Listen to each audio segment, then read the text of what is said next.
And then you have a situation like in Nigeria, where more Christians have been killed there than anywhere else in the world. And you have a government in Nigeria that practices denial, a culture of denial. No, nothing to see here. They even hired DCI, a big firm here in D.C. The First Lady was here. She was here this week, and in fact, they wanted to come on the program to talk about religious freedom. And I said, I'm not going to give them. I'm happy to meet with anybody. Same here. But I'm not going to give them a platform to cover up what they're doing in Nigeria. And that's just what it is, a massive cover-up. You know, I met with a big delegation that came in, and it went for almost 2 hours.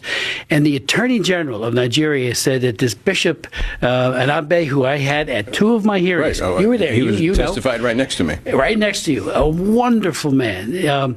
He said, he's a liar. And I said, whoa, stop that, you know. And then they always do the thing, well, my wife's a Christian, or I'm a Christian, and my husband, you know, it's like, don't tell me that.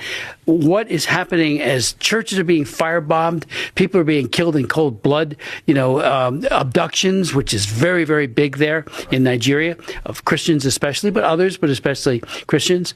And there's this assault on faith that has gotten worse.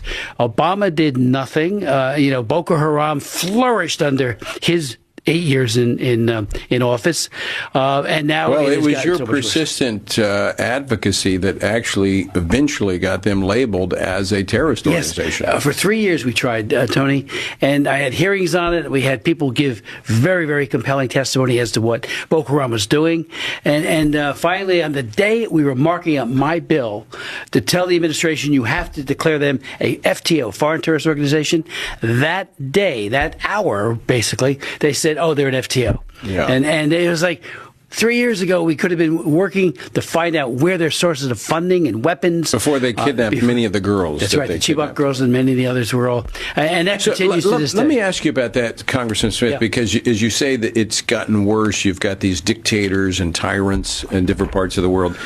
My experience when I was chairing the YouServe Commission, going to different countries, is that many of these bad actors have seen what's happened in America over the last 2 decades, where we have gone from one administration that actually, like we have right now, that protects religious freedom, to one that doesn't care about religious freedom and promotes abortion and LGBTQ. And so they just want to wait out.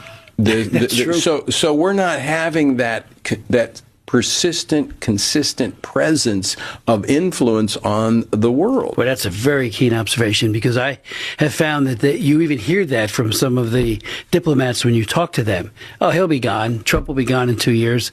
And then potentially could come in a very, very liberal Democrat like the governor of California, who couldn't care less about religious freedom. You know, I remember I had hearings. Well, it's the Democratic Party doesn't care about it. There are many. There are it's very clear. Most of them don't. You're right. But when you come to their priorities and their platform, it's not there. You don't see it there. Right. And, you know, we saw it with Barack Obama. I would continually say, okay, the International Religious Freedom Act, authored brilliantly by Frank Wolf, it says you must provide us with countries of particular concern, countries that are really doing bad things that could be sanctioned. And we wouldn't even get the list year in and year out. But that legislation also says that religious freedom will be a priority in our foreign policy. That's exactly what it says. A core. Absolutely, it says that. And, you know, it's been in effect since 1998. You know, I'm happy to say that the Republicans have very faithfully administered it or carried it out. So the situation over time has gotten worse. Yeah. We see that we have aggressive action being taken by this administration. In fact, troops being sent to Nigeria. Yeah. Do you know what their role will be there? Well, in the past, there has been an attempt to try to train the Nigerian military in counterintelligence